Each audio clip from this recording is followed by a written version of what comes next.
Hey, and welcome back to Zayshin Webisodes, where sustainability meets style.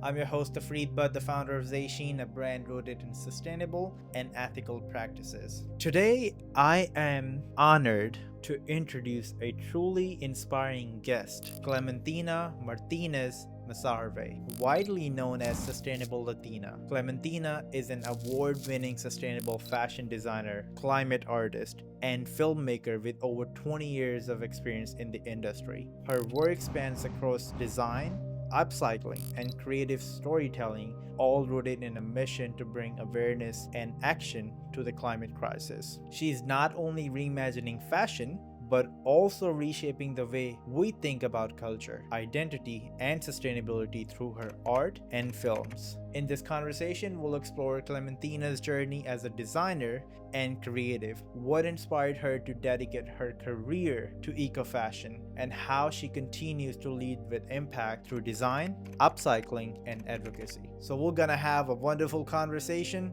so let's dive into it. So, hey, thank you very much again for joining us here on Zayshin Webisodes. We got our wonderful guest here, Clementina Martínez-Masarweh. Hola, ¿cómo están? Hi, Martinez. Thank you so much for joining us here. Thank you so much. And my moniker is Clementina Sustainable Latina. I'm here Sustainable to Latina. represent, because this is definitely much bigger than myself. And that's exactly why I wear that badge of honor. Beautiful. Yeah, we'll talk about that. We'll go deep into that. And before we start anything, I just wanted to say we got the OGs in the house today. Yes, for sure. 100%. I'm an OG. 100%. And exactly. The OGs, I was very, very waiting for this episode to be happen so we can discuss from the beginning when everything started, how it all started, and how the shift happens into the fashion industry. Because you can give us the insights and the background stories that a lot of people don't know or it does not come out, you know? Yeah, So true. we'll start from the beginning, Clementina. Please. Well, from the beginning, going back to my childhood, is Yes. that how far you want me to go back? Exactly. So, Yes. I'm a first generation Mexican American. I lived on a migrant camp when I was a young girl, and that kind of set the tone for the activist in me because my father marched with Cesar Chavez, Dolores Huerta, and just seeing him marching and gathering, groups of people, and then also seeing how change can happen. People is power, and then also just witnessing when he was, like when he'd come home and he'd be telling us stories about what happened when he was working in the fields, and some of the stories he would say were like my eyes and my ears would be like, that's not possible. And my dad would be like, yes, the planes came over us and they sprayed us with pesticides. Ooh. And I was like, how could they do that? Working in the fields, you all are human beings, even animals. You What won't. year was that? Oh, that was back in the 70s. Oh, Okay. Mm-hmm. Yeah. So late 70s, Okay. even into the 80s. So DDT pesticide eventually got banned, but not pesticides in general. There's Right. pesticides that are still being sprayed, in chemicals being sprayed over fields. Right. Hopefully not over the workers anymore.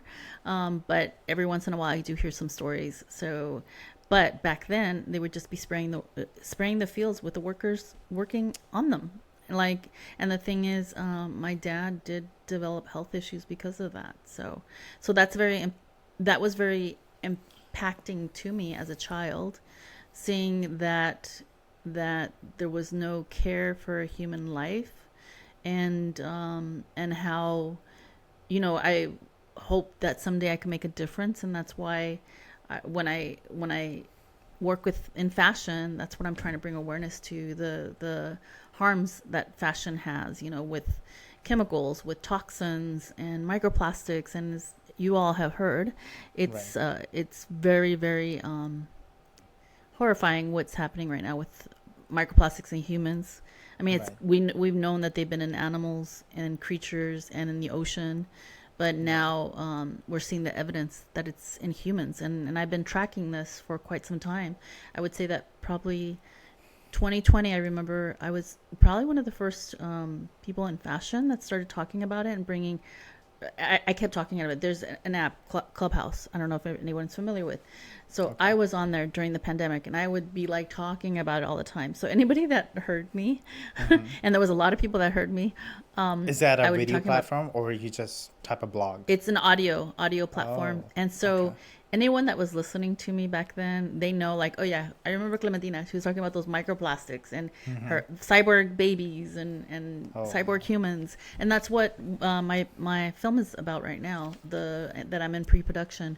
wow. It's titled Cyborg Human, and it's on the dystopian future of what humans, are going to look like because of the microplastics if we don't heed our warnings that we have right now.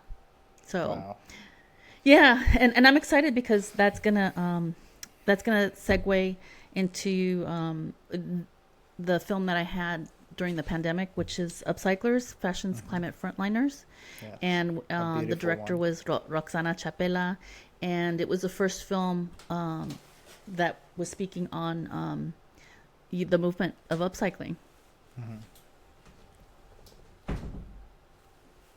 So, so yeah, so I'm really excited for people to learn more about this film, and it's going to go into crowdfunding. So I'm definitely going to make sure that the community, la comunidad, everybody comes together, because I think they would be very excited about the film.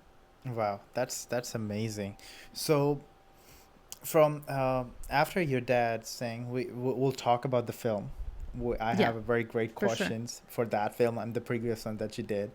But I want to understand about what you did after, and because the story that you told me and we discussed in our intro call before, I say that there was a big hand of your parents to raising you up to be more conscious about these things, and especially the culture and the things that you adopt from them. So I want people to know, or the parents who gonna listen to it, so they can raise their kids like that way. I'm sorry. Can you repeat the question? How can you repeat the question? I'm so sorry. Yeah, so I was saying that because the way that you raise up, your parents brought you, there's a lot of skills that you learned from them that you mentioned about that time. So I Oh yes, absolutely. right. Yes. So how So, well, I just spoke about my father, and how that inspired me and set, was so impactful hmm in how I think about going forward with the future.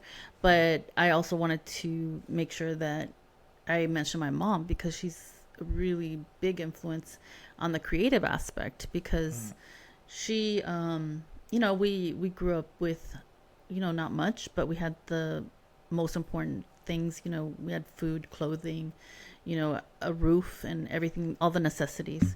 But then, as far as the extra things, like, people are always buying so much clothes and all that.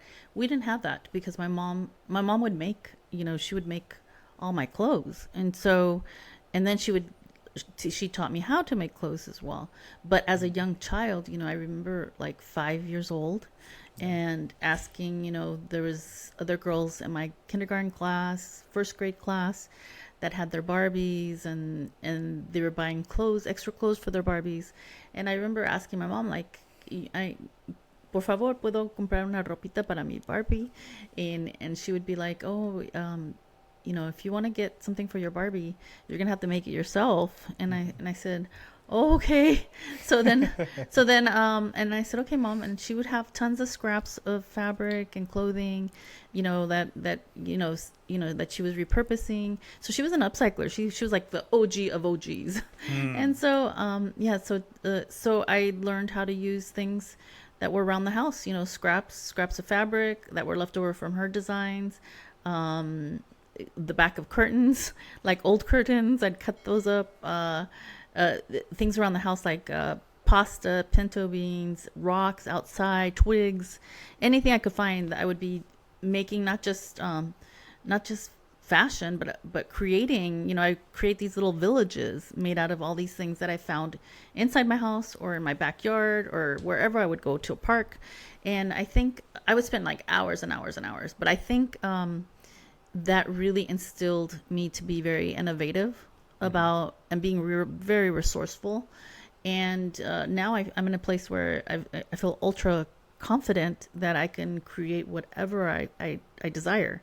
And to this day, I have not been stopped because, as you know, I make fashion from waste, from post-consumer waste. Right. I can make it from sports equipment, diving equipment, things around the house, things around people that discard them. I dumpster dive. And I just create all these art pieces. It could be textile art, or it could be trashed in fashion, or it could be a sculpture made out of post-consumer plastic, and electronics, e-waste, and I Wow. that's my my love language, I guess. Yeah, You you know, almost just being able covered to.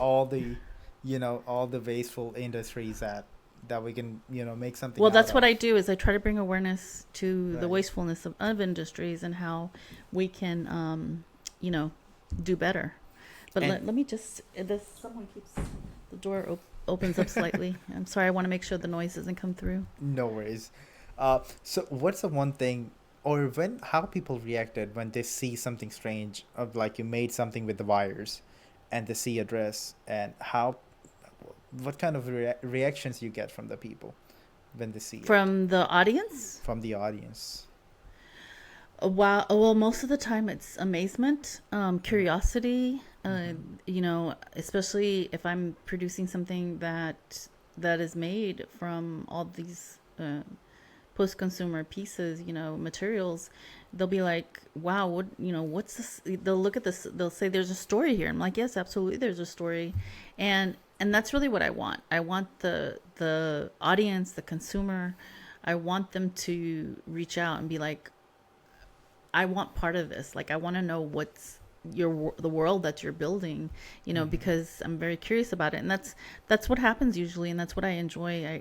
Whether it's an art exhibition, where people are seeing all the, installations, and they're wanting to learn more, and they will ask me, and they'll be like, what were you thinking when you were putting all these Right. cyborgs together, and it looks so, futuristic. Yeah. And most of the time they'll be like, wow, they're beautiful. But there is that dark part of it. It's talking about the future and how the future might become if we're not careful. Right. So, but I like the audience to take ownership of that. I don't like to be the one that's saying like, oh, you need to do this, you need to do that. I'm not one to like preach. I want Mm-hmm. people to join in the conversation, and I want them to be a part of the conversation, and I want them to Right. take ownership of the solution, because we are, Right.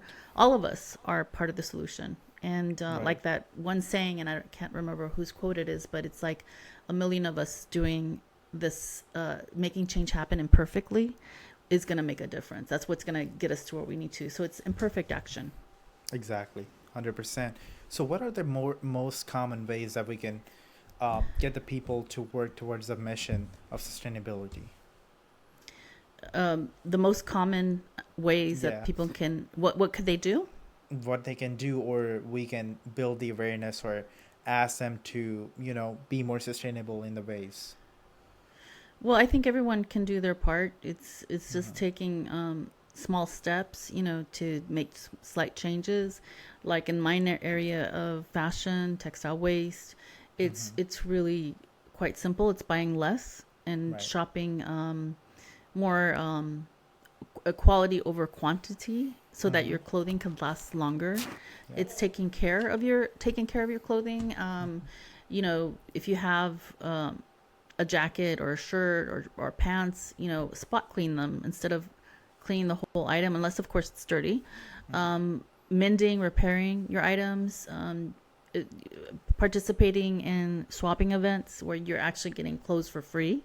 Those are Mm-hmm. always fun. And I actually produce workshops whether it's corporate workshops or actually private. I have individuals that will reach out and be like, can you, host a party for me? I want to, I'm having friends over for a girls' night. There's 7 of us, and we want to make sure we get, we swap, clothes, and everybody leaves happy. I'm like, yeah, I can do that. So, it's just showing people how to take control over their fashion, and how to have fun, and how to not only save money but save the planet while they're doing that. And they can easily do that. They could have the most fashionable pieces while they're saving the planet, because we already have way too much clothing on our planet, as you probably have heard. We have enough to last us 6 to 7 generations worth. Exactly. If we stopped producing fashion at this moment, and that's quite horrifying that we have that much clothes. It is concerning. Yeah, very. Wow. But those are simple things that everyone can do. Just washing your clothes in cold water, that helps not release those microplastics that are so harmful for the ocean, because everything goes into the waterways, and it leads into the ocean. I heard that we also got the bags for the washing thing, that you can put your the guppy bags. Yeah, exactly. The guppy bags. Yeah, you can do and then the thing is, if you do have one of those guppy bags, what do you do with the little microplastics that you find? So the one thing you can do, which is what I do. That's actually a good question. You didn't think about that one, right? I didn't think about that. So what you could do, and what I do, is I make art from it. So everyone can make their own art pieces, or they could actually collect all the little microplastics they gather in those guppy bags. Okay. And they probably could either ship them to me, or ship them, or send them to a local artist. A local artist will make something from them. What type of art you make? Is that something that you put behind you? Yeah, the piece behind me, as you can see. That's from the microplastics. No, that one doesn't have any microplastics on it. It's just been that's an upcycled canvas. So it's a previous. I use canvases that I repurpose. So as you can see, it's a hand holding up Mother Earth, and so I have various pieces. Some of them have textile scraps on them. Some of them have plastic. Each one is individual, and some of them have like during the pandemic, I have tons of them that have the mask, the COVID mask, because there was so many of those thrown on the street. So I'd collect them from the street, and then I'd make art pieces from that. From the face mask. Yeah, because I found so many during the pandemic. They were just they would be littered everywhere, just like trash. Nobody would think about it, or they'd fall out of their car. I don't know. I would find them all the time. So I'm hoping that, in the future that these art pieces are worth a lot for people who collect them, who are purchasing them, my artwork, which I really appreciate, those that do purchase my art, because it's dated from a period that was during the pandemic. So, maybe, 30 years from now, 50 years from now, it's something that we'll look back and be like, wow, that art that was produced during that time, everything becomes more valuable as it ages. So as it ages, exactly. Well said.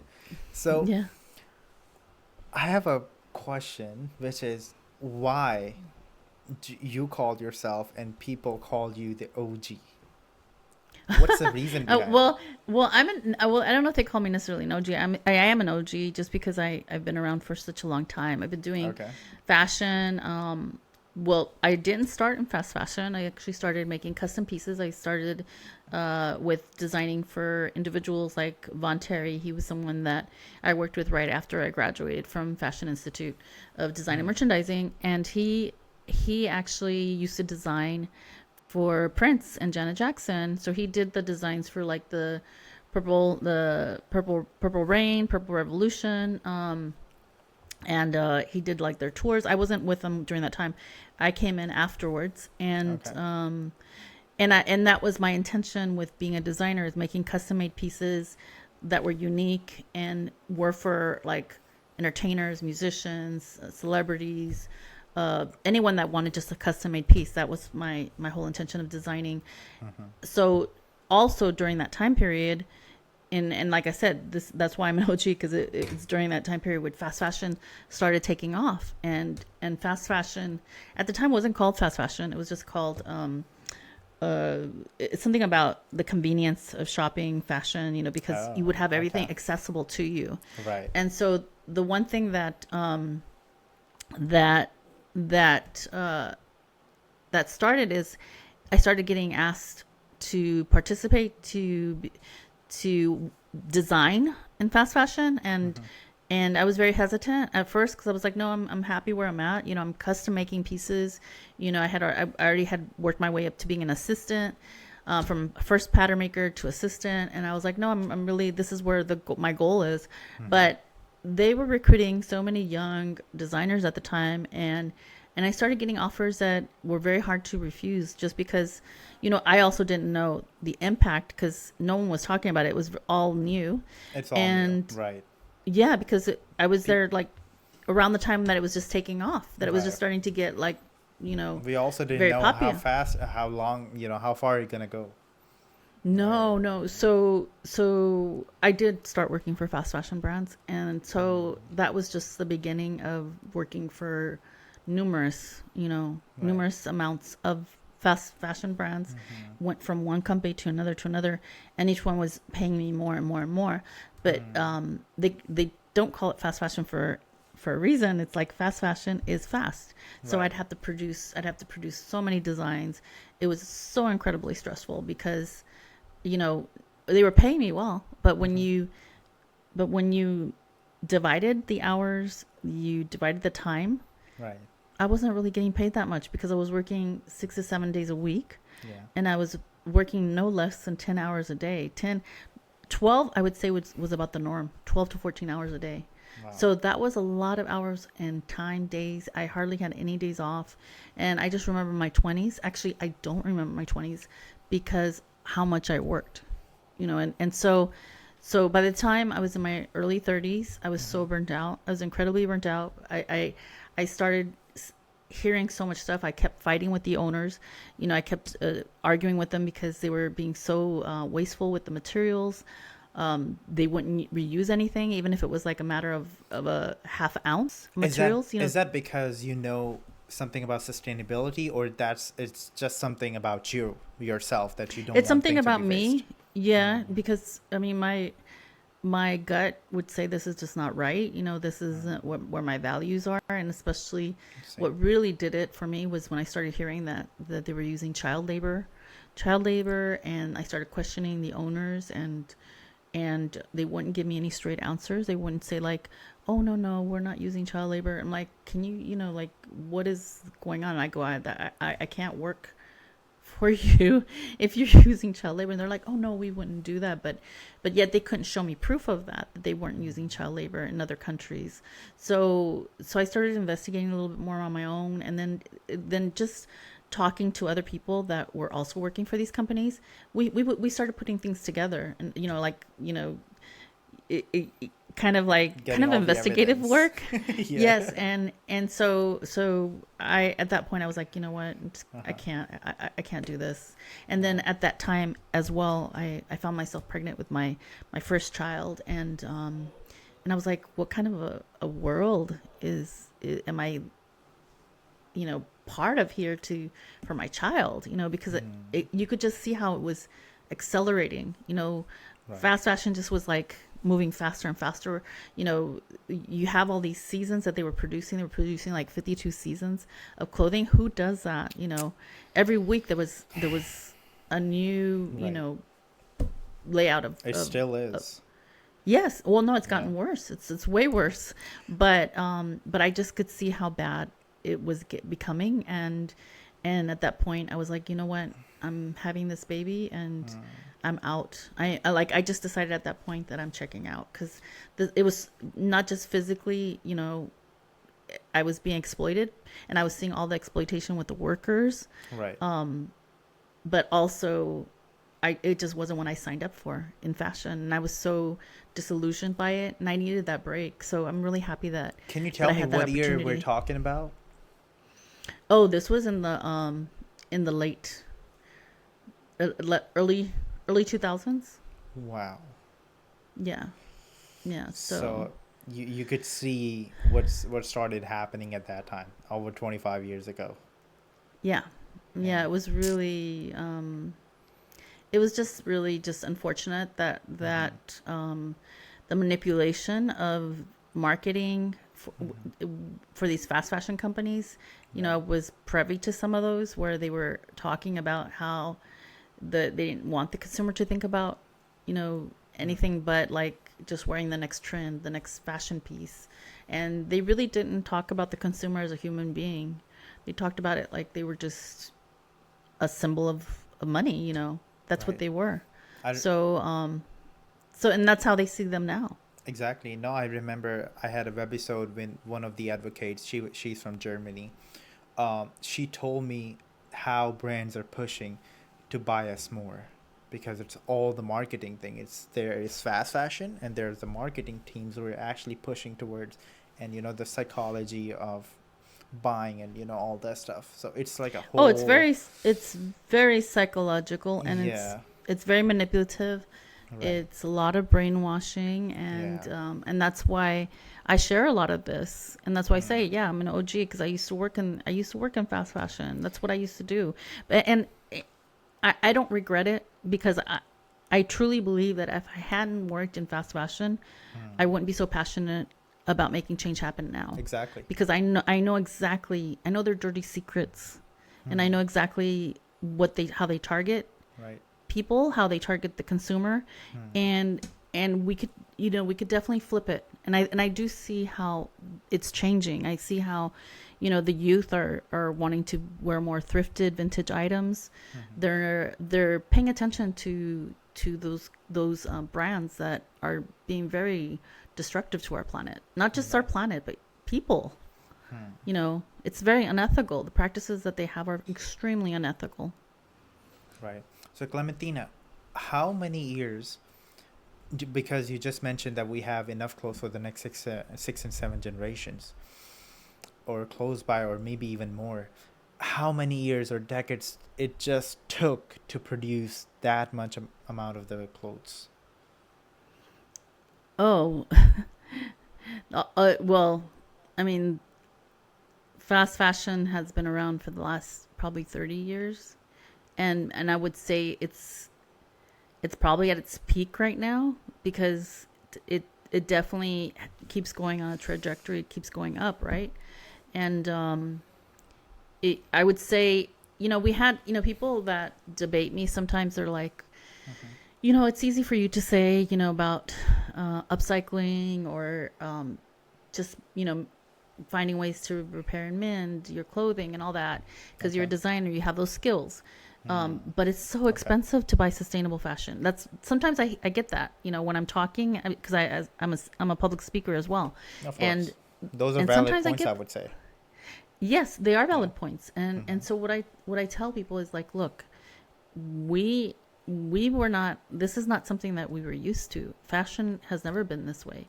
Fashion used to be about buying pieces that were quality. You know they were loved. They weren't disposable. Mm-hmm.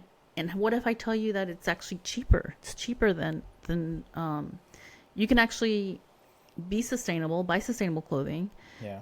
be in buy slow fashion, Mm-hmm. and it's for free. And they're like, no, there's no way, you can't get anything for free that's sustainable. And I said, yeah, no, you can. There's tons of swapping events at every city. Oh yeah. Every city you Right. could attend a swapping event. You could have swapping events with your Makes friends. sense. I teach through the school district here where I live, Mm-hmm. and I teach classes, and I teach also adult ed, and I also work for. Sometimes I get hired at universities, and they'll have me come in, and they'll have me do workshops and talk to their students, and I show them how they can save money, and how they could wear really, really great fashion for Yeah. zero money. Right. So that debate is really, there's no debate. Right. You can actually Exactly. afford sustainable clothing, Uh, and you could actually save tons of money by it. exactly. I mean, I'm gonna mention it again that I had a guest on this webisode. she actually started a company where you can just swap your clothes in your city. You don't have to go outside or far away. You just put Yeah, your zip no. code, your city, and you can find the people who are actually just giving away your size of clothing, and you could just go and swap it out, or you can just get it from them. No, Right? true. There are so You, many innovations now. yeah, so Hmm. there's really, I mean, I'm not here to shame anybody. There's no excuse to not try to be more sustainable with your fashion, Right. because there's so many That's true. opportunities and so many ways of doing that. Right. Right. I mean, exactly.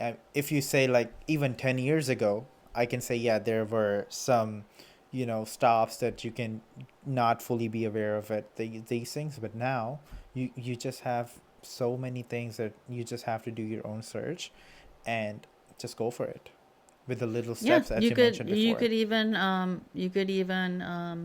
I mean, between thrifting, resale, vintage purchase, buying vintage clothing, Right. swapping with your friends for free, Exactly. so attending swapping events, Mm. or upcycling, mending and repairing your clothing. All of that Mm. is so much cheaper than buying fast fashion, because fast Right. fashion, it disintegrates it. Well, it doesn't disintegrate. That's what we were hoping it would, so Mm. then there wouldn't be a landfill problem. But Right. it actually, the pieces, like they're not sewn properly. They stitches start coming undone. Mm. So at the end, that's why people go through so much fast fashion. Right. Because it's not good quality, Right. and it starts falling apart. So people, might buy 10 pieces, and then they get rid of them and they buy another 10, and as opposed to if they only bought one quality item that would last them their lifetime, basically. Yeah, exactly. So you're at the point where you meet a lot of people and you're also a guest speaker, as you mentioned. What type of people, I mean, the age group is more interested in sustainable fashion or try to adopt new thing? Well, generally the individuals that I design for and I eco style, they're Mm-hmm. very young. Like my Mm-hmm. youngest client is 5 years old, Oh, wow. and yeah, and my oldest, and I want to say consistent client is Mm-hmm. about 30, almost 30. Okay. And then I mean, there's other people that I design for. They'll randomly ask me to make something for a green carpet or a red carpet event, or like say Mm. Comic-Con. Wow. And yeah, because they want one of a kind pieces. Like I made this donut jacket Yeah. for one of my clients, and that's what he wanted, donuts. And so I want to say that's usually my age group that's very excited about supporting sustainable fashion, and Mm-hmm. and they understand it, they get it, they understand that it's their future that's at stake, and they're the ones that will reach out to me and they'll be like, hey, I want to look really good on the red carpet, or I'm going to have an interview, or actually I'm speaking, at an event, and I really want to stand out. so Yeah. so most of my clients, I want to say, even though they're very young, they are public figures. They're either actors, they're musicians, they're they want to make sure that they're what they're wearing is a conversational piece, and they also want to flex. They want to flex that they're wearing stuff that's good for the planet, because Okay. they're proud to say that I'm wearing something that's not harming our planet, that's Exactly. actually helping. And they should, because it is very important for them, Right. especially because they have a much bigger reach than I do, Mm-hmm. and they can definitely touch more of Exactly. their followers, their They can audience. influence. Oh, definitely. So I Right. appreciate them being so passionate about it as well. It's Exactly. it's it's it's a nice relationship, because they come to me for inspiration, for wardrobes, that are sustainable, and or designs that they have in mind. Like I said, for example, this one actor, he's a young actor, very young actor, I was and he about to wanted, ask that. yeah, for donuts, right? Yeah. And I think he was gonna be wearing the jacket for Comic Con. Actually, his name's Mateo Ray Garcia, and he's Okay. one of my youngest. He's one of my youngest clients. We've been working together since he was 5, Wow. and he's 12 now, and so he's been supporting my work for 7 years. Hmm. Amazing. Yeah, and wearing these upcycle pieces. So I'm very, very, very Yeah, happy that he's continuing of to course. inspire others with his looks. Right. Yeah, and that has led to so many other things because working with him, I've also worked with other actors and actually an ambassador. I'm a environmental sustainability ambassador for the Young Artist Academy, which is has so many incredible young artists, all under 18 that Wow. are. It's kind of like it's the Oscars. It's the Oscars of the youth. Mm-hmm. It's in Hollywood. Oh, wow. Amazing. What's the because you we know that you can make an outfit with a scratch with anything. What's the strangest idea that somebody came up with, or you've made something that was very fun for for a celeb? I somebody there's a young musician. She wanted something that had to do with the ocean, and so Okay. she wanted certain colors, like ocean colors, like blue, teal, green, like and then having it flow like seaweed. Mm-hmm. So I was able to upcycle a dress, and then I also made it from post consumer materials, and I attached there was like plastic, post consumer plastic, Nespresso pods, things that are usually discarded, and I was able to make this really beautiful dress that she was able to wear that represented the ocean and had that very ethereal look of movement, like seaweed, kind of like swaying. Right. So she loved it, and it had all the colors because they were the colors that she wanted. That teal, that turquoise, that blue, green, and ocean colors. Mm-hmm. Amazing. I could make the dress in my mind. Thank you. Yeah. Right. So that's some of what some of the stuff that clients ask me for, and then I've had a few that like do Burning Man, and Mm-hmm. and they've asked me for a few pieces that are like masks and things that are made out of discarded things too. And if you see some of my fashion show, like if you go on Instagram, sometimes I'll post the runways that I do, and there's things that I've made there. They're like, wow, like I didn't know that was made from post consumer waste because it's done so well.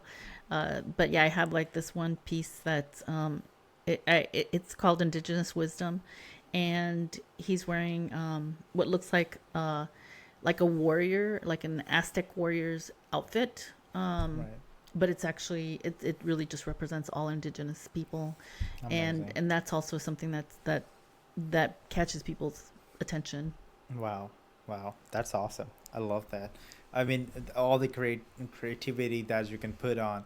And I love how designers use their minds to, come up with the ideas with the strange one and make something beautiful out of that. Yeah. It's So fascinated the me a thing lot. with so with the thing that I do is, and I'm the only person from what I understand, I think I rank number one. Okay. Someone told me recently, they're like, hey, do you know on ChatGPT you rank number one? I go, no, okay. Okay. But well, in what I particularly do, not just like fashion or film, Hmm. but the fact that I use fashion, film, and art and education Hmm. to tell the story.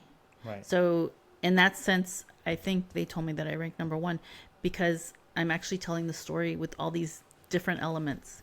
Right. Like right now, I'm focusing a lot on this pre-production of this film for Cyborg Human. So Right. I'm I'm using a lot of other elements. Like I'm doing the art exhibitions that are around Hmm. cyborgs. I'm also doing my educational part is Hmm. on cyborgs. It's on microplastics and the impact on human health, and through textiles and how they're it like through the fabrics. They contain so much microplastics, especially the ones that are made from fossil fuels. Right. Those are what's impacting our health. It Hmm. being that the fashion industry is the second worst polluting industry on our planet, and It it's the does. only industry that's unregulated. So you have the fossil fuel industry that's regulated, you have the medical industry that's regulated, you have the food industry that's regulated. Yeah. Every industry has regulations, Hmm. but the second worst contributing industry does not. So does that make sense? Right. No, it's impacting our health. I mean, we have microplastics in our brain, in our blood. If you have testicles, it's in your testicles. It's Sadly. unfortunate. Sadly, That's how you're making plastic babies. Well, no, that's the problem. Yeah.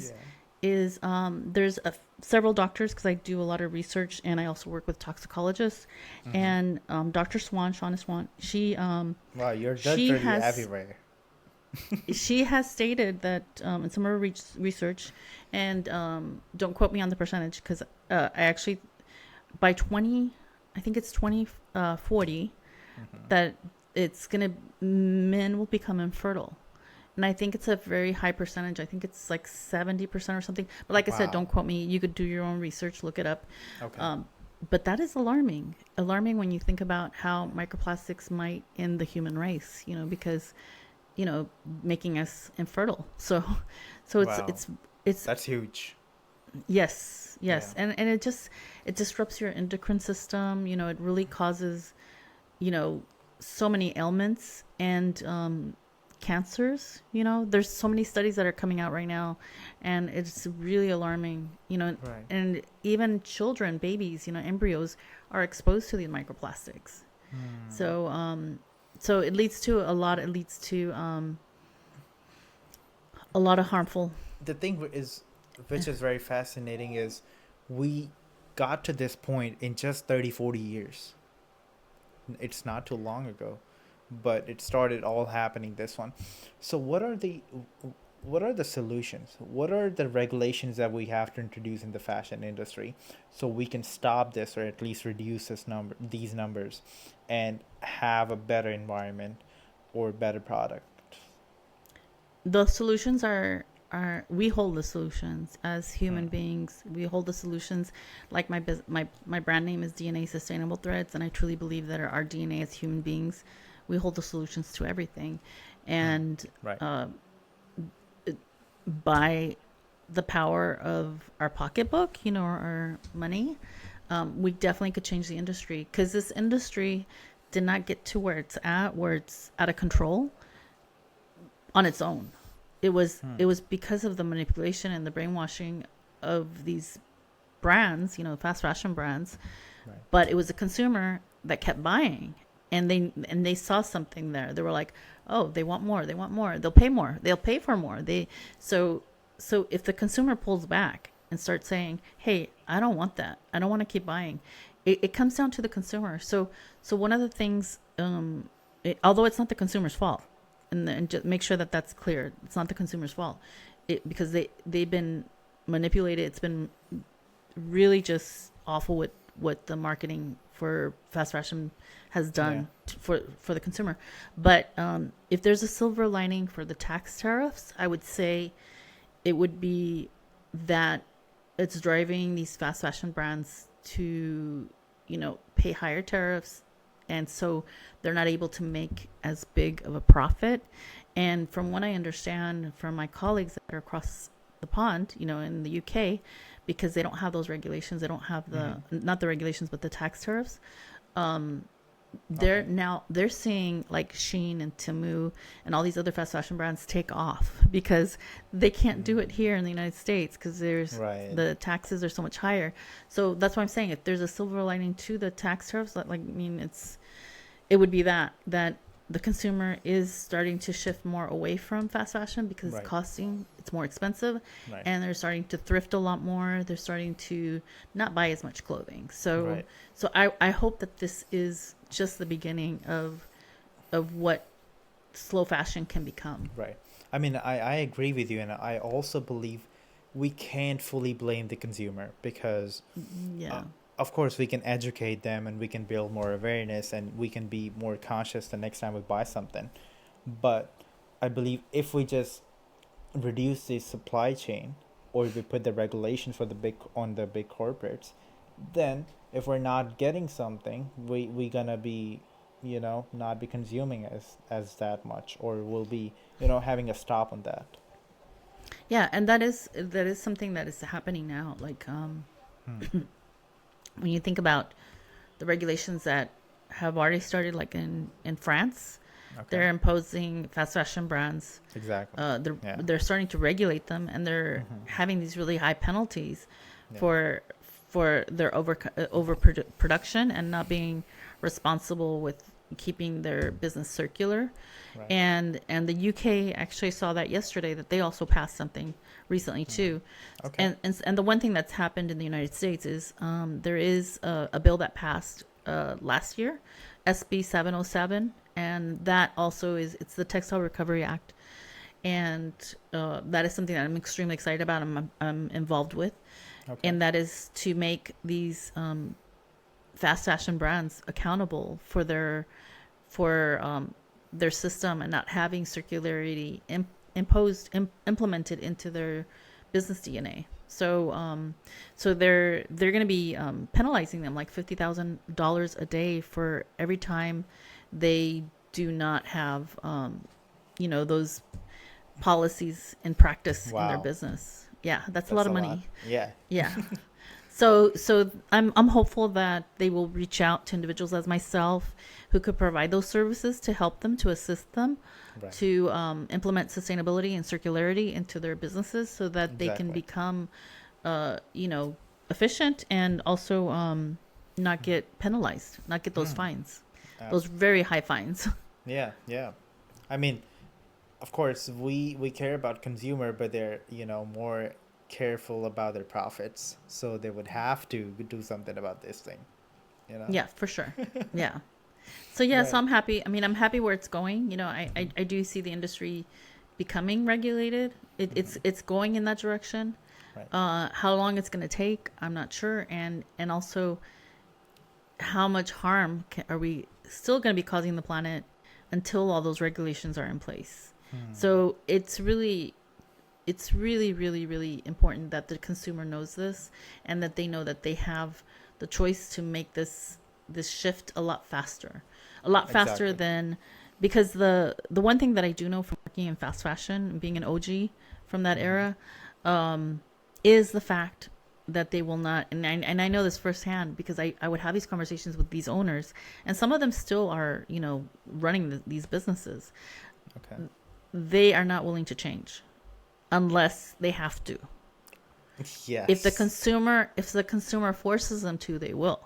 Yes. If the regulations force them to, they will. And they have Yes. told me before, when I used to work with them, if there was regulations, they would follow it. Right. But since there's no regulations and the consumer is still allowing them to do it, that's Right. why they're able to produce the way they are, the That's way what's their production is. exactly. That's the point that I was making, that we need some regulations. Of course, we can be more conscious next time, but we need those.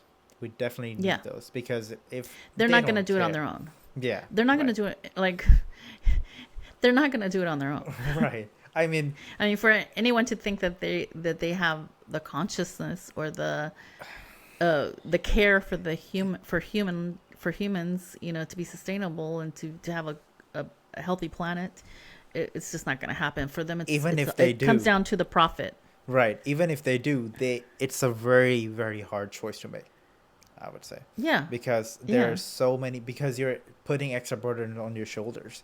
You have to look for so many other things to be, follow these regulations or your values into that, right? yeah, for sure. Yeah, Exactly. so I'm excited about what's coming, and Mm-hmm. and Yeah. I'm also excited for the consumers, because the consumers are really starting to get activated, and they're very Exactly. excited. They're very excited to be part of the change. Right.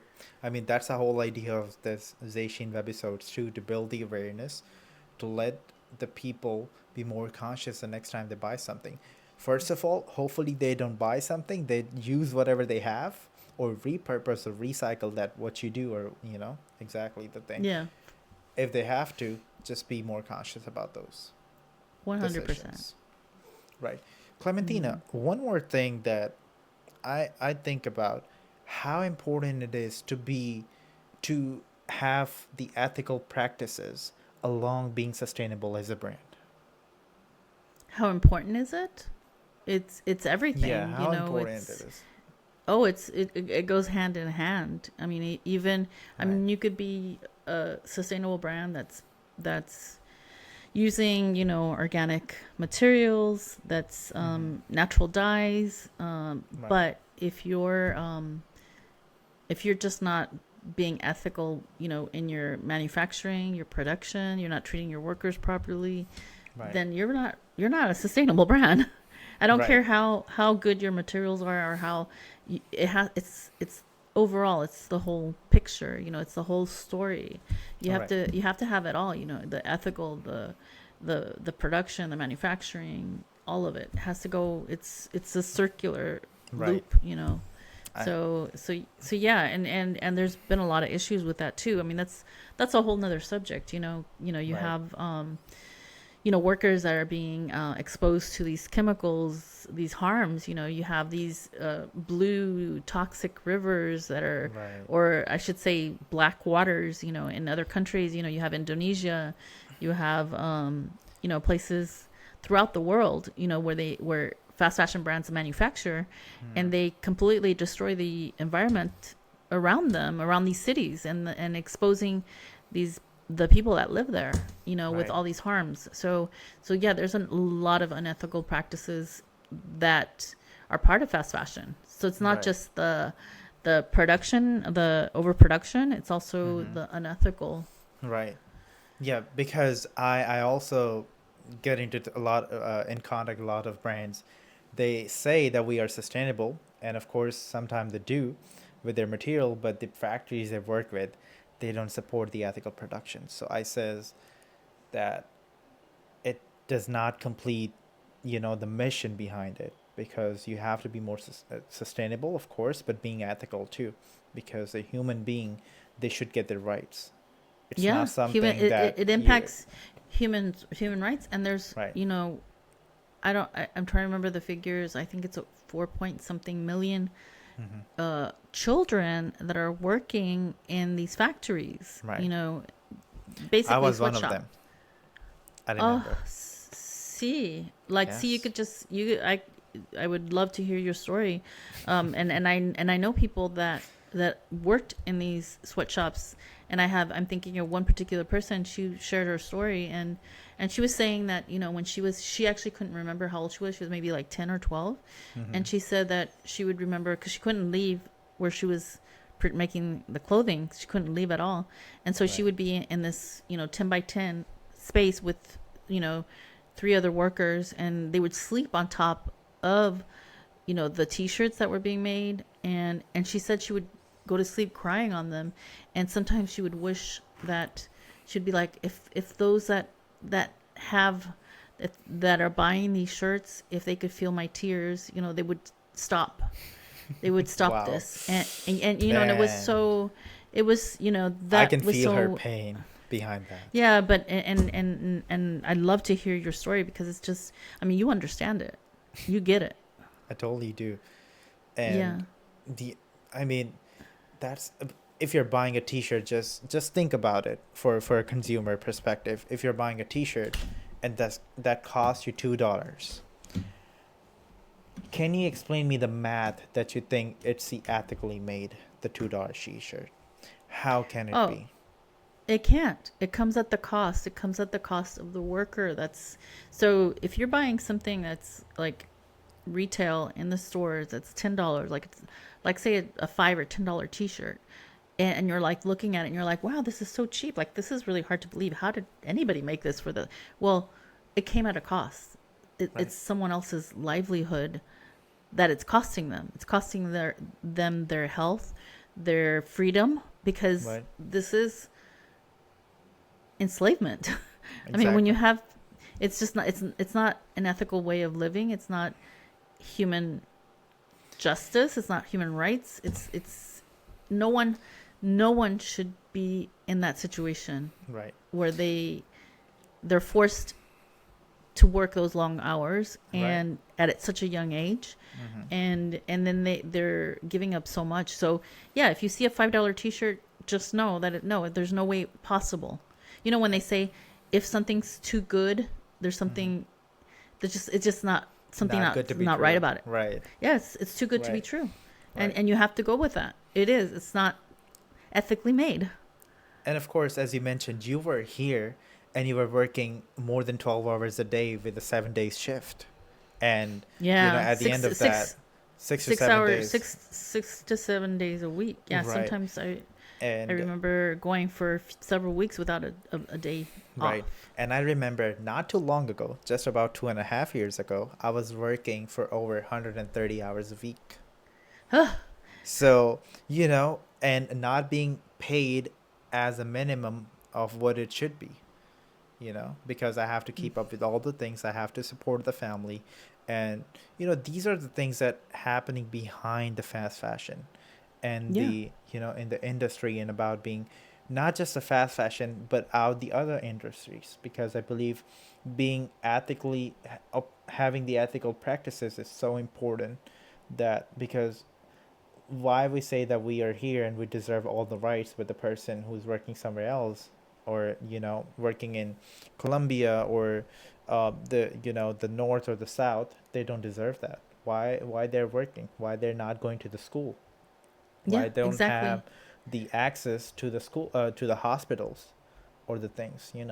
Yeah, because a lot of so the countries that are overproducing and harming our planet, they're usually in you know countries that are in the south. Those are the ones that are paying for all the destruction that the north is has been creating, and that's because they don't want to. They can't do it in their own country.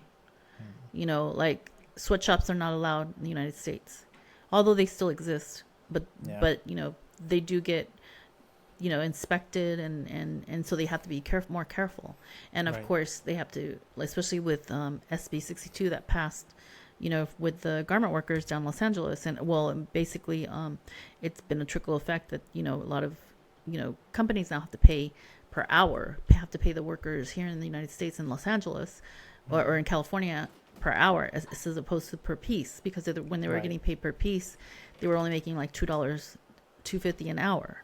So Exactly. so they find like, oh well, we can't, that's too much money for us to pay, so we'll go pay another country, like say in India. And and there's no regulations to prevent that. So Right. so they'll continue their unethical practices in other countries. Right. And that's really just, it's harmful. It's harmful for humanity. It should not exist that way. Fashion should be ethical, it should be just, it should be responsible, it should be clean fashion. Right. Right. It does not has to be for somebody who's sleeping on the t-shirts and crying about it. No. So, No, and the you thing is, know, the consumer, if they knew, and I think that's where there's that bridge of misinformation or not having the right information. But the consumer, once they know, and I speak this from my own experience, because doing these fashion shows or art exhibitions, or through my films, because or education, through teaching classes, right. when I give them this information, a lot of times 70% of the time is like, I didn't know, and now I just can't look away. Like, now that I know, I cannot support that anymore. So Right. most consumers will do the right thing, but it's Right.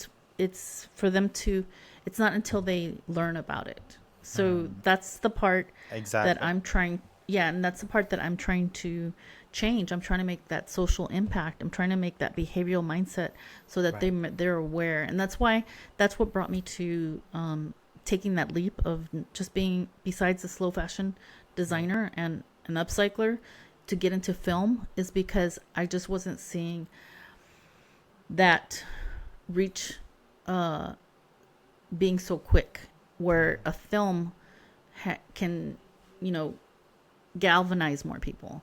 And Right. so for me, it's just not changing fast enough. The industry's not shifting to becoming a just industry quick enough for me. We're destroying our planet, and what does the youth have to look forward to?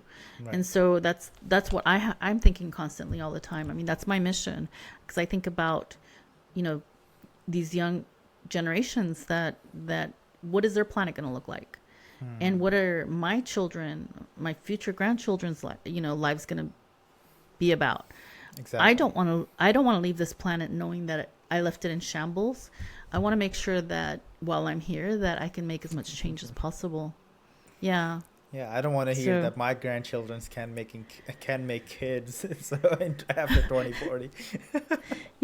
Yeah, yeah. And look at the Oh, numbers, gosh. because like I said, it's the numbers are high, but it might not be quite the 70%. I get It might that. be more. No, hopefully not. Yeah. I pray not. Yeah, but it is very the toxins, the microplastics, they are extremely harmful on our Right. on the human system, the endocrine system, and in our planet. I mean, Right. they say right now there's more microplastics in our oceans than the stars in the universe. Like, phew. Wow. Like, let that sink in. Like, it's Wow. just there's so many stars in the universe. The universe is infinite, right? So now there's more microplastics than the stars in the universe. That means our microplastics are infinite. That means every time you scoop up water in the Antarctic, there's microplastics in it. Like if you're testing, Wow. That's But let's just make sure that we do share hope. And that's what I Yes. always like to do is I always like to share that there are solutions and There there are. is hope. There There's is. a lot of innovations. There's worms that dissolve microplastics. right. There are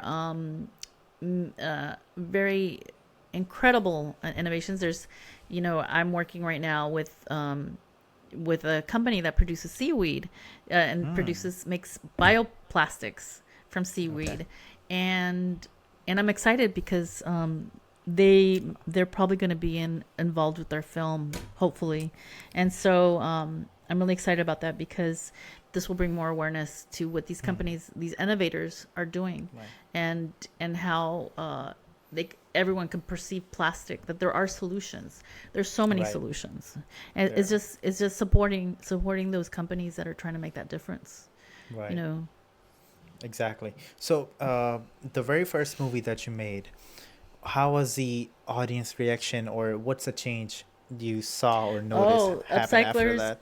Yeah. So the first film that I did actually was Vida Vert, and Okay. and I produced that film, and it was during the pandemic. It was actually just before the pandemic started, and then once the pandemic started, we were already in production and putting this film together, and it was beautiful to see the drone footage of San Francisco, when it was shut down.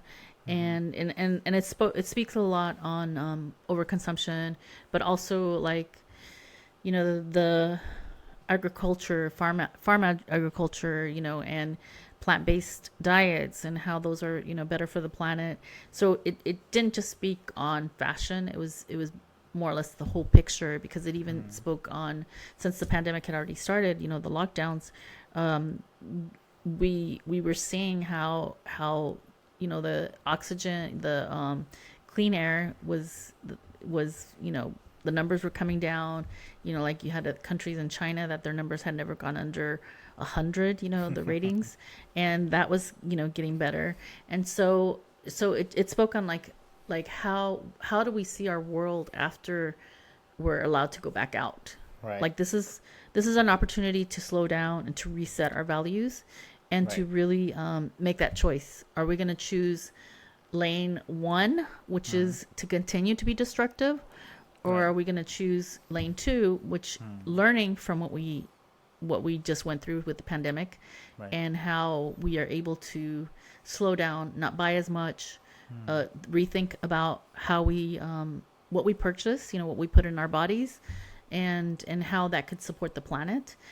Are we going to choose that lane, or are we going to choose what we've been doing and the destruction and where we're headed? Wow. So that's what the film was about, and that was in 2020, and then in 2021, we were still in the pandemic, we were still in lockdown. Right. I met individuals that we were on a Clubhouse, back to that app, and we were upcyclers. The club that I had, with El Raleigh, with Rachel, was like bringing all these upcyclers. That I think at one point we had like close to 5,000 upcyclers, and Wow. from all over the world, from Oh, Bangladesh, from amazing. Singapore, from It was happening in the China. Bollywood. I mean, Hollywood. It was on the Clubhouse app, and so Oh. it's an audio app. So we were all joining in, Oh. Okay, you're and we would talking about have the all same these app. discussions. Yeah. Okay. So then in doing so, Uh-huh. I also met there's not a lot of us that do film that are in the slow fashion industry and also in the film industry. So I did meet another individual. Her name's Roxana Chapela, and she's Okay. a filmmaker. She's also Mexican as myself. And so I started talking. We started talking. I'm like, hey, I have an idea. And I started sharing with her. I said, like, well, no one's, like, we're all talking about upcycling and all that, but there's nothing out there that describes what the movement's about. So I started sharing with her my story. I said, like, I really would love to put a film together, and I told her about it. And being that she's a film director, she's like, yeah, let's do it. So we gathered 7 other upcyclers, we showcased them, we featured them, and we put the short film together. It was very low budget, and honestly, we didn't think it was really going to go anywhere. Okay. But we started putting it through, submitting it in film festivals, and it started getting accepted, and we started Wow. getting awards, and we Amazing. started getting international awards. So, but at the end, we were You got the nominated for. message, you know? Yeah, well, that's exactly what they were saying. They're like, Right. because we're like, how could this really low budget film? It was very well done, but it was all about the message, and Right. and that's what these festivals. Awesome. That's what they were saying Right. is the message. We love the message, and Upcyclers, Fashion's Climate Frontliners, is the first film that speaks on upcycling, the upcycling movement, and the reason it was titled that is because I truly believe that upcycling is at the core, on the front lines. They're trying to keep everything out of landfills, Right. and they're trying to Yeah, recirculate yeah. and keep the textile waste circular, Wow. so that Right. we don't have that impact on our planet. And so That's this the best this way. was kind of a love project Right. that we put together, and it Wow. was very successful. It's till now I'm still licensing that film out to colleges because they're asking for them. Yeah, Yeah. yeah, that would be a great opportunity for the new individuals who are coming out or freshmen to know about these things, so they be Yeah, more exactly. conscious with their whole life, hopefully. Mm-hmm. And of course, he created such a masterpiece, and people appreciate it if they have a message or they learned something valuable out of that. True. You know? Exactly. So the new film which is coming out or you're making into the process, what is the message that you're trying to convey with your great storytelling skills? Cyborg Human, the Yeah. future. It's titled Cyborg Human. Cyborg Human, the future we choose, and it's really about where we're headed. It's about. It started with my art installations, which are on Cyborg. It started with Cyborg Baby, who was actually on the fashion runway, and that's actually what would catch a lot of people's attention. And that was in back in 2022, and people be like, oh my goodness, what is this? All this tubing, all this, because Cyborg Baby looks very dystopian, very futuristic, kind of Dune. I wouldn't say Dune because some people have compared it to Dune, but it's definitely not Dune. And I was, it's post-consumer waste that has electronics on it, and it's really about the issue with microplastics and toxins in fashion and how we are becoming that. We are becoming plastic, and we are becoming what we're producing. And so it's really the story about that, and how if we don't change, if we don't choose wisely, we're just going to keep becoming that, and at some point we're going to lose our humanity. Like we're going to lose our human touch, our ability to reproduce, our ability to be humans, because we're just going to be plastic, electronics, and Right. everything else that we're producing, because that is what we're becoming. So that's Right. what the story is about. And but it's made in a very artistic way with so I had a film director that reached out to me last year. Her name's Marielle Noor, and she was like, I really love what you're doing with these exhibitions, these fashion shows with these cyborgs, and I want to make a film on it. And I said, oh, I love the idea. And so I was on board right away, and I said, yeah, let's work together. And that's what we're trying to do now, is to produce this film. That's We had the teaser and it got good reaction during LA Climate Week, and now we're starting the crowdfunding, and we're going to be making that available to our audience and our followers, and anyone that wants to get involved. It would be a great opportunity for them, to be part of the film. And also, if there's someone interested to be an executive producer, we definitely have that role available, so that they can they could be part of the credits and the film and partner with us. Wow. And there are other organizations, institutions that are interested as well, that are involved with microplastics and human health, because this is a health issue. It's Right. not just only about fashion, and that's the one thing that I do want to say, is whether I'm doing a fashion piece or if I'm doing an art piece or a film, it does revolve around culture and changing culture and social impact. So that is what I'm always trying to tell. I'm always trying to tell the story Amazing. about how, as humans, we can change. Right. We can I- change, Yeah, it is I believe a great opportunity for the individuals who want to help, or who have the same mission as yours. So Yeah. we all Yeah. can make a difference.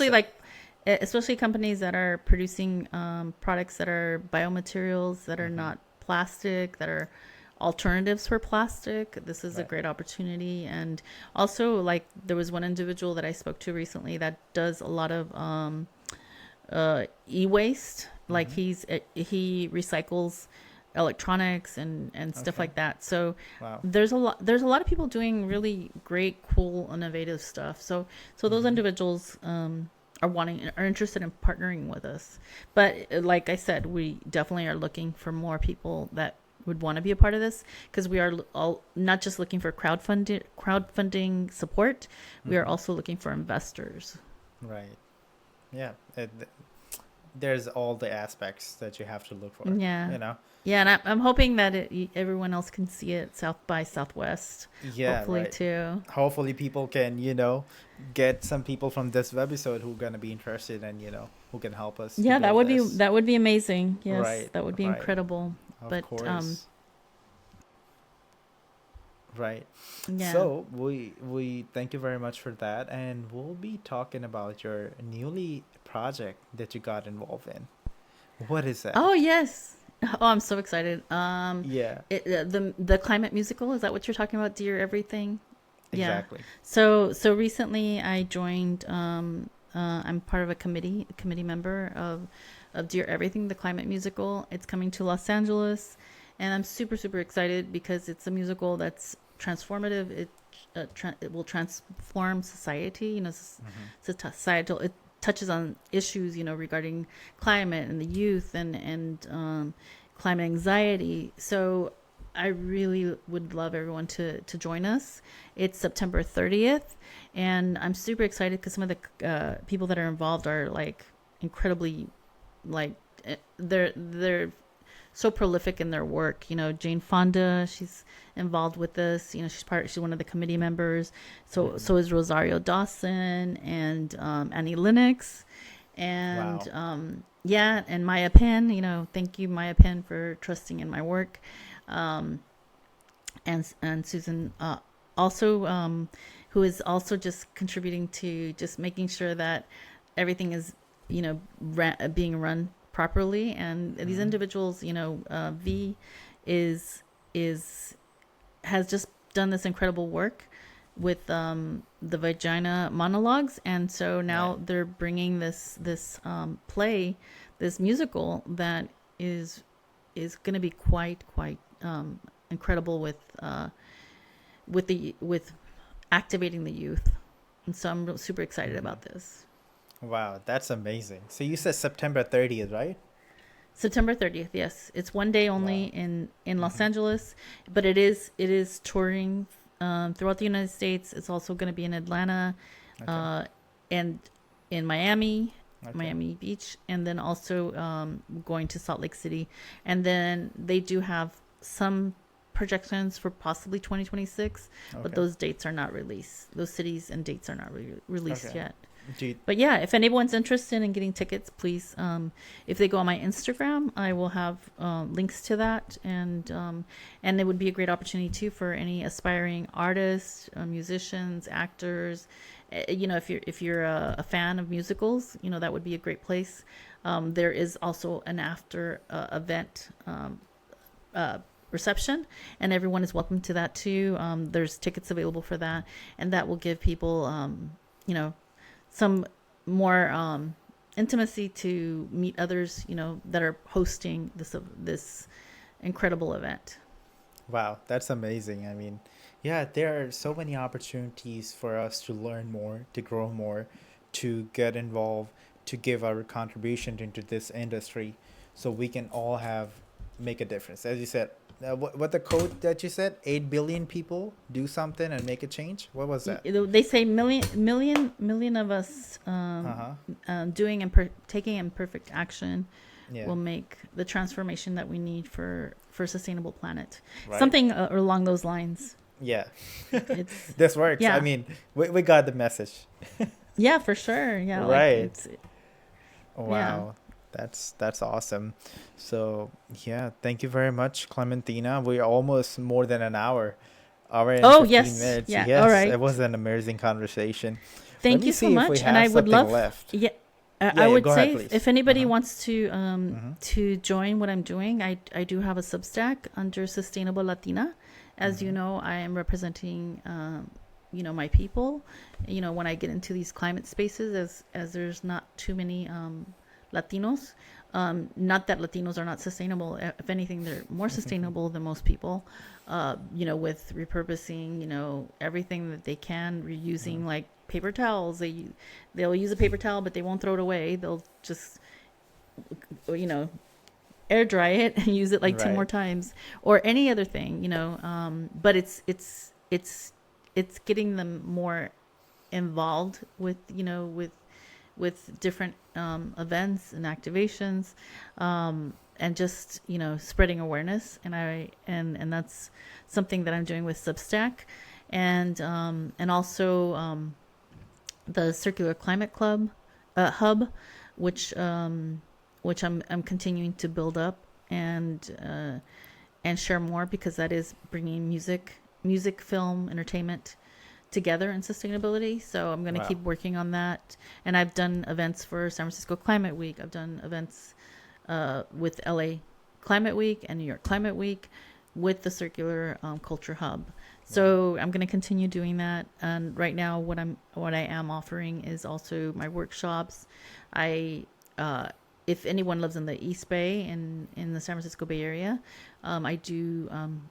I do classes, evening classes through Mount Diablo School District, and I show people how to upcycle. I do textile art, introduction to slow fashion, which is mending and repairing, and building your capsule wardrobe, and just learning how to be more conscious with your fashion choices. And I also Amazing. have like movie night. I do share my films also. Okay. So I would Oh, love, and wow. yeah, yeah, no, I have film night, and What as day? part of What day is right it? now, I don't know off the top of my head, but it's in Okay. October. It's in Oh, October. okay.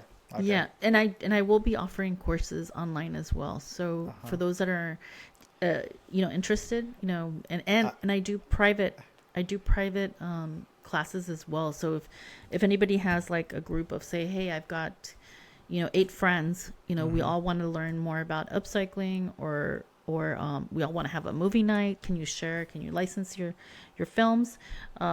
Please reach out. The best way is through Instagram. Send me a DM. I'm on DNA Threads. Threads doesn't have an A in it. It's DNATHREDS Right. at Instagram. Uh, and By the and way, I'm all always the put. links that Clementina mentioned, you can find into the description. If you can't Oh, write great! or don't want Thank to you. write, Yeah, of course. Just tap it and just, go to your Good, profile, good. Yeah, go to and the one find the thing I am trying tickets to, and everything. yeah, the one thing I'm trying to build up more is the Substack, and I will be also possibly doing uh little activations, with, Mm-hmm. like, right now I'm doing the Dear Everything, the tickets. Mm-hmm. So there might be something coming out with that. So everyone needs to Wow. either put that bell on, that alert on, so that they get these messages, because I will be sharing more events that I'm involved with, and Right. how I might be giving, like, either giveaways or freebies. Sometimes I do that, with even with upcycled pieces. I Mm-hmm. will give something away. So to just put that alert on, and I'm also on LinkedIn. Wow. Y- I mean, I was just thinking in the meantime that there are no excuses anymore. No, no, You and got the us thing from is, everywhere. yeah, there isn't. I mean, everyone can do their part. We all, we all have gifts, right? Right. As you're very, you have all these gifts, and so I'm everyone has, blessed. yes, everyone has something special about them, and so use your gifts. Use your gifts to make a difference, Mm-hmm. with our planet. Right. This is our planet. It's not.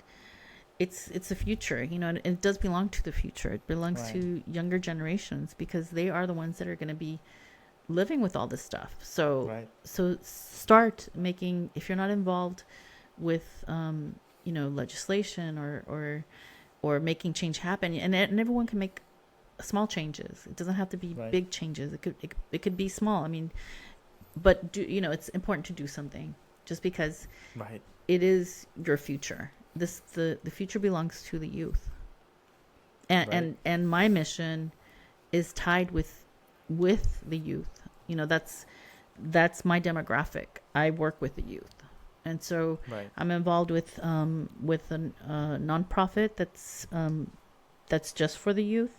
I'm an advisor. I'm a mentor, and that's my work. That's my mission in life, is to make sure that I can change this this industry, so that it's better for you, and for everyone else that looks like you, your age, and future generations.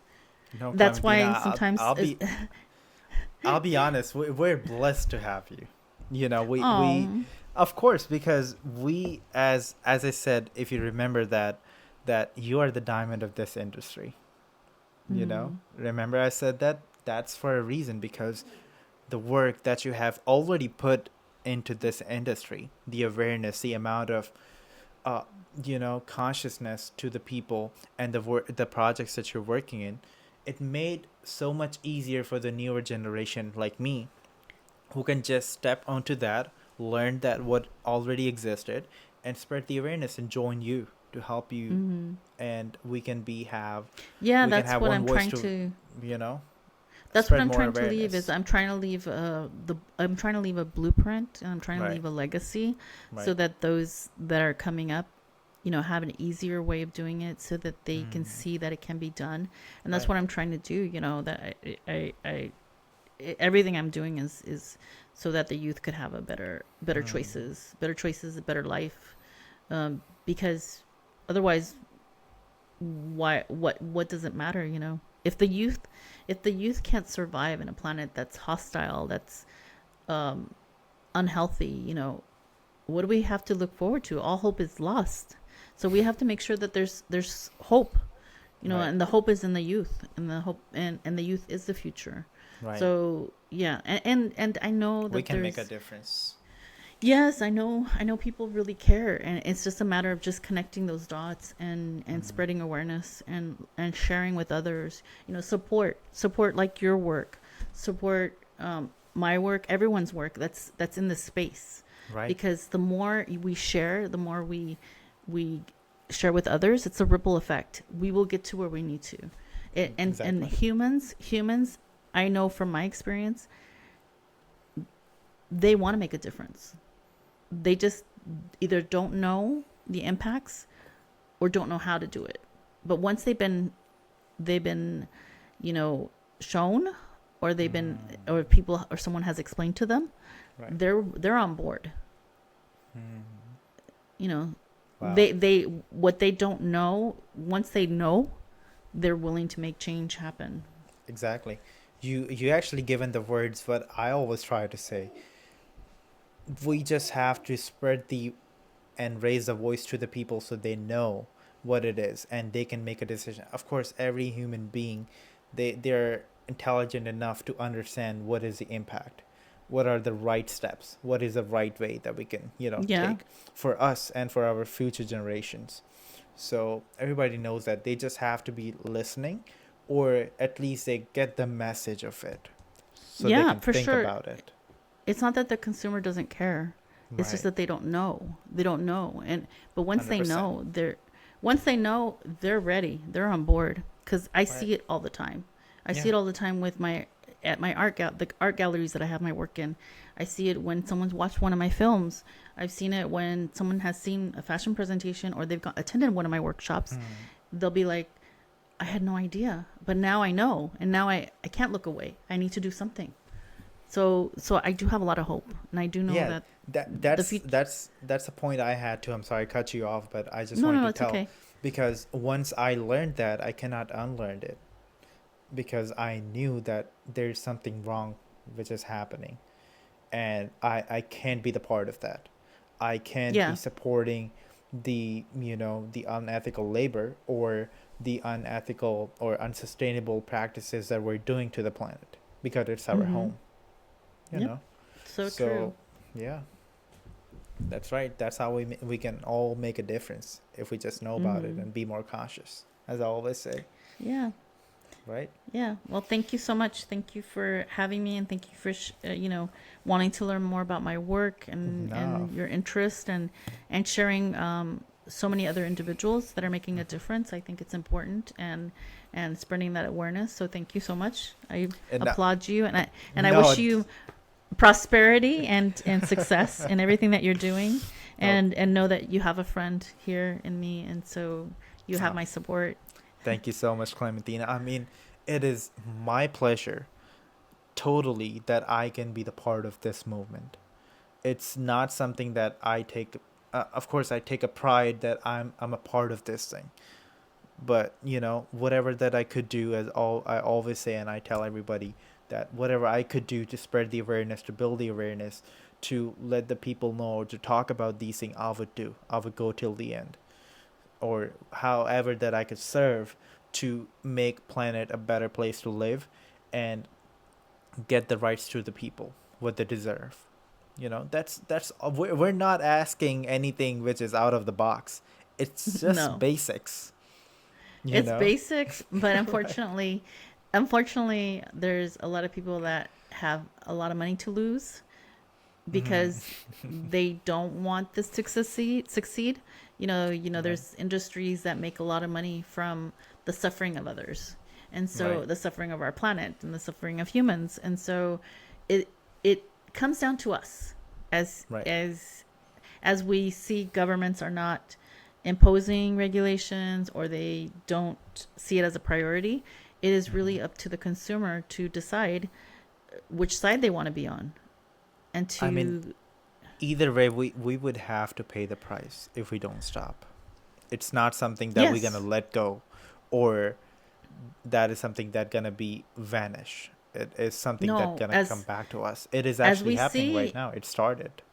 yeah, we see with the floods, whether it's in Pakistan or in the United States, wherever it could be around the world, we're Right. seeing it with the catastrophic wildfires, Right.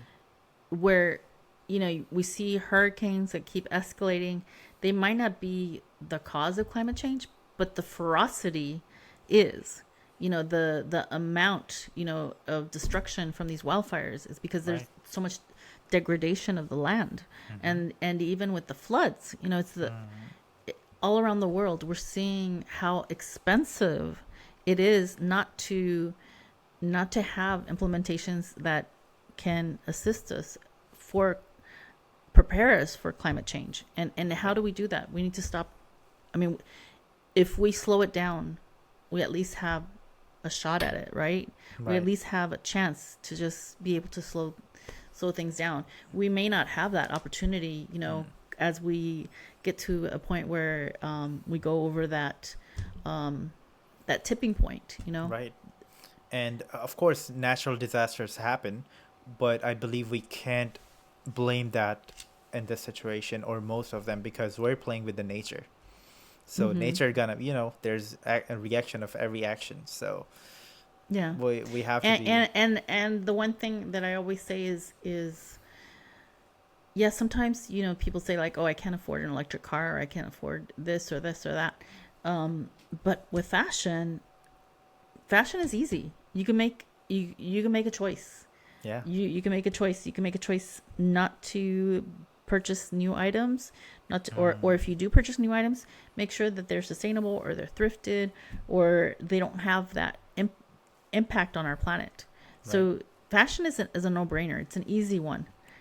And you could look fashionable. I mean, sustainable fashion is not what it was, say, like 20 years ago, 15 years ago, where, most people just think of it like the neutral hemp, clothing, which hemp is really nice. And they're like, oh, no, it's too expensive. I'm like, no, you have so many choices. There's really no reason not to support slow fashion.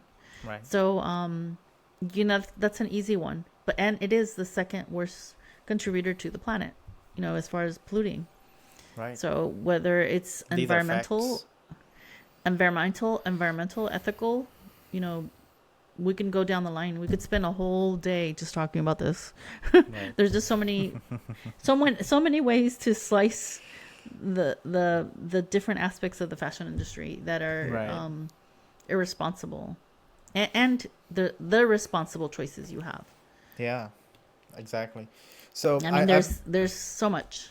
right, exactly. I mean, I totally agree whatever you said, and we have to do something about it. There's no other way that everything gonna be resolved by itself. It's not Mm-hmm. nature that it gonna heal itself. Oh, So the planet will go on. I mean, yeah, the planet will go on whether we either decide to we whether we we are decide here to or make not. whether we make those conscious choices or not. The planet will go on. Yeah. There's a But will quote we that I love to say. I'm sorry, I'm cut you off, no, but no I worries. always say it in every episode almost, which is the world is not going anywhere, but we are. So, the world has been in disasters after billions of years, and all that, and all the asteroids and all that. But it heals. It'll go on. It will go on. It will go. The planet will go on, and it'll survive. But Yeah. we will not if we don't make these choices. Yeah. If we don't make a choice that is sustainable for the planet. I mean, Right. sustainable not for the planet, sustainable for us humans. Right. Especially after 2040, as you said. Yeah. I really got you thinking about that. Like, okay. But no, I got the point. yeah. I mean, Yeah. well, when we're talking about plastics, I mean, some people are like, well, I can't give up leather. I can't, like, I can't give up certain things. And I said, there's biomaterials that replicate leather. There's deserto, there's plant-based leathers. There's so many options. There's so much out there. So it's just a matter Right.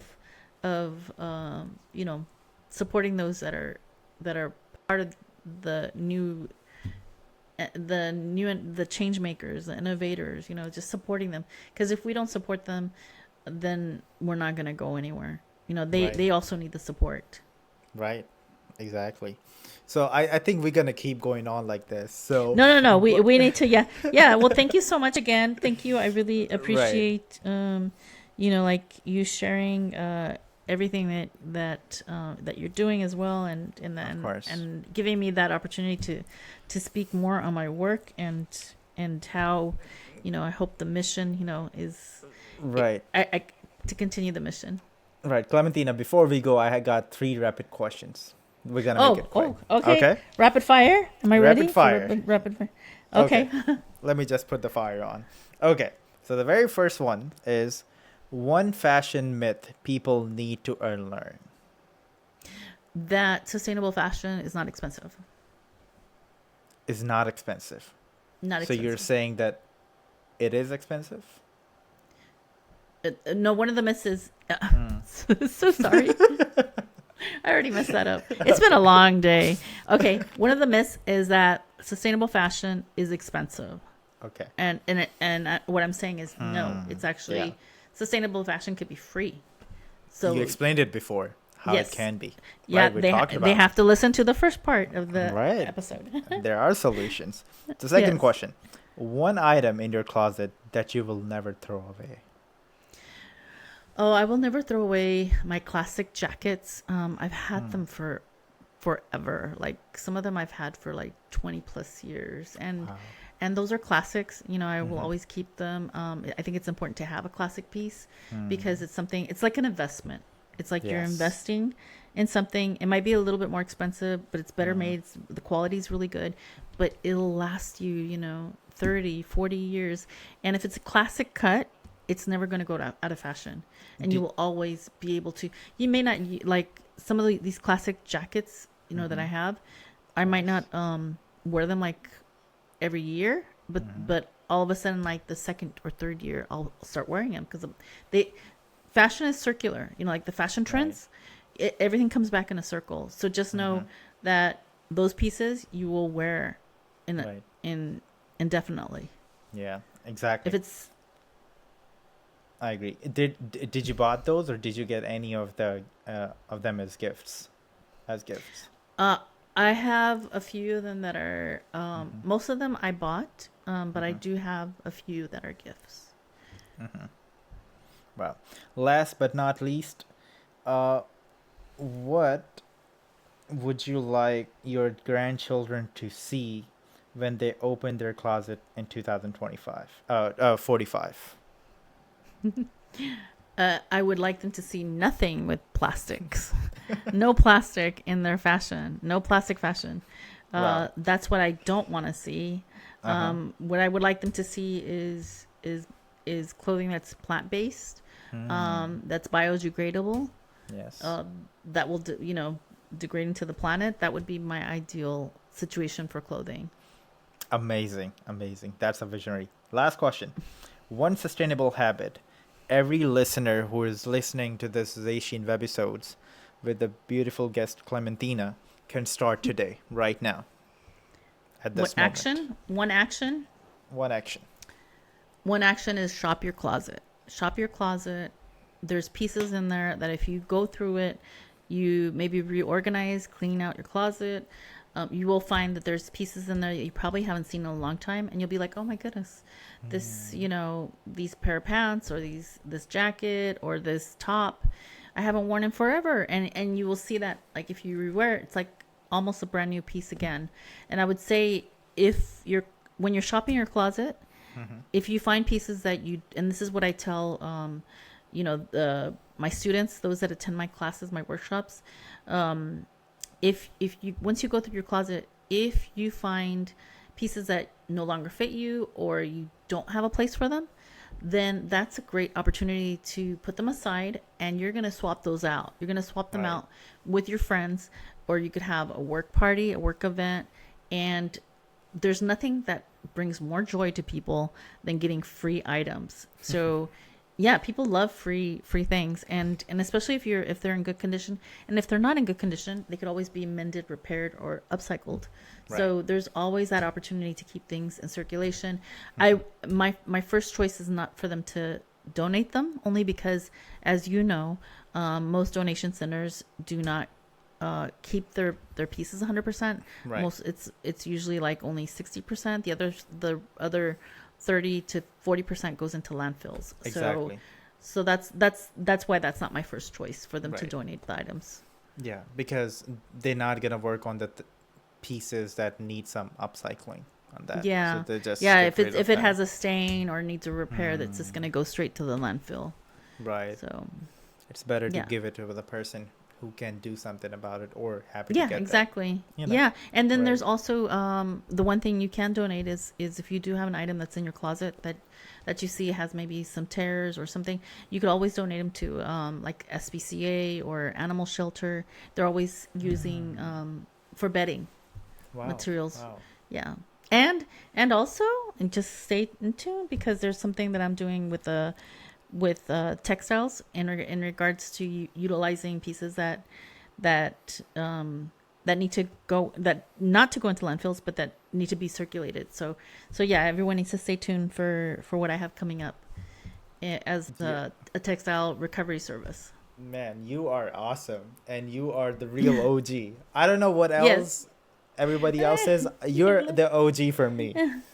After this Aw. whole almost 2 hours conversation, you're the Oh my goodness, OG, it is almost Clementina. 2 hours. Oh, Yeah. this is gonna be long. I don't think everybody's gonna want to listen to me for 2 hours. But you are Yeah. probably gonna edit this. Yeah. No, it is Okay. it is my pleasure, as I said. Oh, well, So thank you so much. Thank you for your work to Freed. And it I'm so is happy my that we got pleasure this again. opportunity. Yeah. Oh, Right. well, So much love to you. thank you. I got it. Yes. So all the links that Clementina mentioned in the description, please go out and check out. And now after this episode, whatever the work I'm gonna do, or even right now, I say that there are no more excuses. I had some doubts before this episode that there are some things that really needs work on, and there we don't have the access to that. But now everything is clear. I don't see anything that we have to wait for or any excuse to make. Good. It's simple. I'm so Yeah. happy because that was Yeah. just the point. Right. Thank you. Thank you for clearing our doubts. And thank you very much to you guys too for listening us here on Zayshin episodes. And I'll see you with the next one. Bye bye. Bye, everyone. Mucho Wow. amor. Yes.